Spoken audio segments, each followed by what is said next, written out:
யாருக்கு online job நல்லா வரும்? இப்போ ஒருத்தரோட ஜாதகத்தில் 6ஆம் இடத்து அதிபதியும் ராகுவும் சம்மந்தப்பட்டிருக்காங்க அப்படின்னா அவங்க கண்டிப்பாக ஆன்லைன் ஜாப்பு நல்லா வரும்.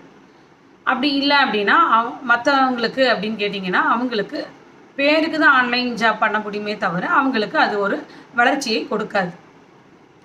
இப்போ ஒருத்தரோட ஜாதகத்தில் 6ஆம் இடத்து அதிபதியும் ராகவும் நடந்துட்டுருக்கிற திசை, அந்த திசை கூட சம்மந்தப்பட்டிருக்கணும். அந்த தசாநாதன் கூட 6ஆம் இடத்து அதிபதி தசை நடக்கணும், இல்லைன்னா ராகு தசை நடக்கணும். இந்த மாதிரி நடந்தது அப்படின்னா அவங்களுக்கு ஆன்லைன் ஜாப் அப்படிங்கிறது ஒரு நல்ல ஒரு தொழிலாக அமையும். அதில் அவங்க ஓரளவுக்கு வளர்ச்சியை கொடுக்கும். இப்போ இதில் அந்த 2ஆம் இடத்து அதிபதி பார்த்தாரு அல்லது சேர்ந்தாரு அப்படின்னா இன்னும் மிகப்பெரிய வளர்ச்சியை கண்டிப்பாக அவங்க கொடுக்க முடியும் அப்படின்னு உறுதியாக சொல்ல முடியும். அதாவது ஒரு ஆன்லைன் ஜாப் பண்ணுறதுக்கு அப்படிங்கிறது அமைப்பு அப்படிங்கிறது 2ஆம் இடத்து அதிபதியும் 6ஆம் இடத்து அதிபதியும் நடக்கிற திசையும் ராகுவும் சம்மந்தப்பட்டிருந்தாங்கன்னா அவங்களுக்கு இந்த ஆன்லைன் ஜாப் அப்படிங்கிறது ஒரு நல்ல வளர்ச்சியையும் பொருளாதாரத்தையும் கொடுக்கும்.